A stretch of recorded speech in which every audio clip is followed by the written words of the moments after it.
नाभिक नवयुवक मंडळातर्फे 10वी व 12वी विद्यार्थ्यांसाठी परीक्षापूर्व मार्गदर्शन शिबिर उत्साहात संपन्न। शैक्षणिकदृष्ट्या समाज सक्षम करणे हाच आमचा संकल्प या प्रेरणादायी विचारातून नवापूर येथील नाभिक समाजातील इयत्ता 10वी व 12वीच्या विद्यार्थ्यांसाठी परीक्षापूर्व मार्गदर्शन शिबिराचे आयोजन नाभिक नवयुवक मंडळाच्या वतीने करण्यात आले। समाजाचे संचालक गोविंद मोरे, नवयुवक मंडळाचे अध्यक्ष चेतन महाले यांच्या संकल्पनेतून साकारलेला हा उपक्रम गांधी वाचनालय नवापूर येथे उत्साहात पार पडला।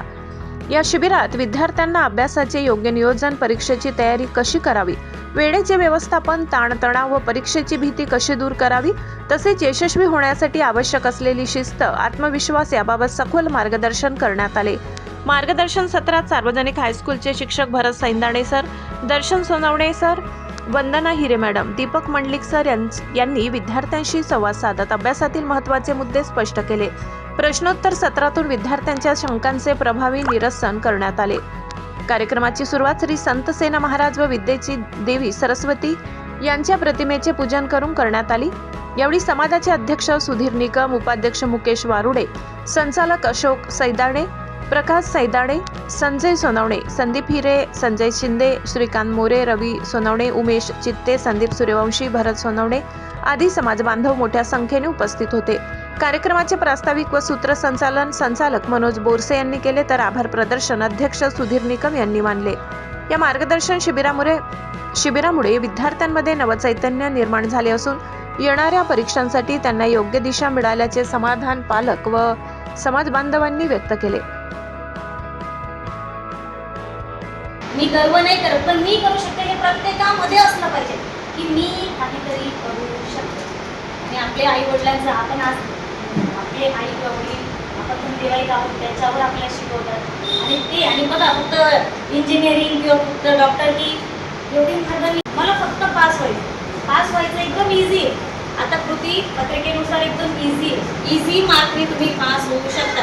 आमच्या वेळेस तरी सगळे प्रश्न उत्तर होते। आता तुम्हाला तिथं पॅराग्राफ दिलं होतं, त्याला ओपन टेक्स्ट बुक म्हटले जातं। तर तशा प्रकारे तुम्ही सहज त्या ठिकाणी 40 ते 50 मार्क सहज कमवू शकता। कंटेंट करा, व्याकरण करा, थोडंसं व्याकरण। जेव्हा आपण काही ना करतो तेव्हा प्रेशर निर्माण होतो। जेव्हा वर्षभर अभ्यास करून आपण सारे अभ्यास पॅटर्न केल्यानंतर प्रेशर येण्याची गोष्ट आहे, पण ती एक थोड्या वेळेस आहे। कारण जेव्हा आपण तो प्रश्न बघू तेव्हा आपल्याला कळेल का हा आपण कुठे ना कुठेतरी अभ्यासला आहे।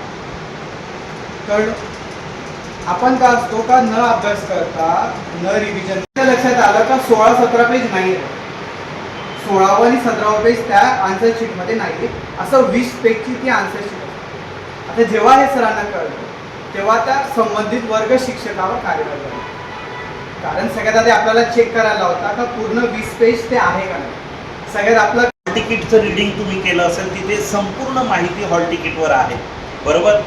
त्यानंतर कुठून लिहायचं ते मी तुम्हाला सांगतो। ही प्रश्नपत्रिका आहे मुलांनी सोडवलेली। आता आपण व्यवस्थित या ठिकाणी पेन्सिलचा वापर वगैरे केलेला आहे, एकदम ॲक्युरेट लिहिलेला आहे। रायटिंग स्किल यालाच म्हणतात लेखन कौशल्य।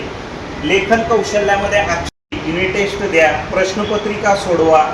अजून तुम्ही मग तुम्हाला असं वाटतं की नाशिकचे विद्यार्थी सोडतात, आता तर शासनाने म्हणा किंवा पुस्तकालयाने प्रश्नपत्रिका कशा सोडावी त्याचे डेमो म्हणून एक पुस्तक त्या ठिकाणी मार्केटमध्ये आलेलं आहे।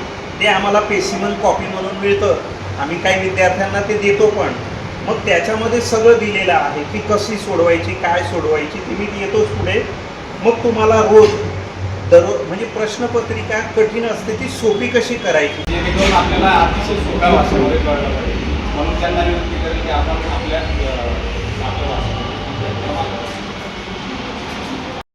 वेळ मिळाला, इतिहासचा पेपर होता, वेळ कोणाला भेटत नाही। कारण मी पण डबल ग्रॅज्युएट आहे, मी पण MA झालो। जो कॉपी करून लिहितो ना त्याला कधीच वेळ पुरत नाही, आणि जे पॉईंट धरून लिहितील ना ते 3-3 पुरवण्या लावतील, पण त्यांना वेळ 2-2.5 तासामध्ये ते पेपर होतो। म्हणून कॉपी ॲज इट इज करण्यापेक्षा मुद्दे लिहा, आणि आपल्या मनाचे विचार जरी मांडले ना तरी सरांनी बरोबर सांगितले की पॉईंटला बघून मार्क दिले जातात। अतिशय महत्त्वाचा मुद्दा त्यांनी सांगितलेला आहे।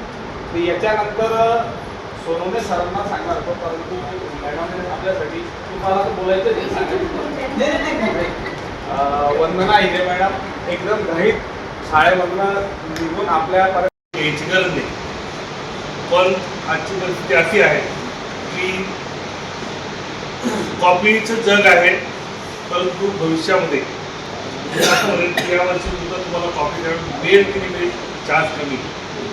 तुम्ही अभ्यास केला असेल तर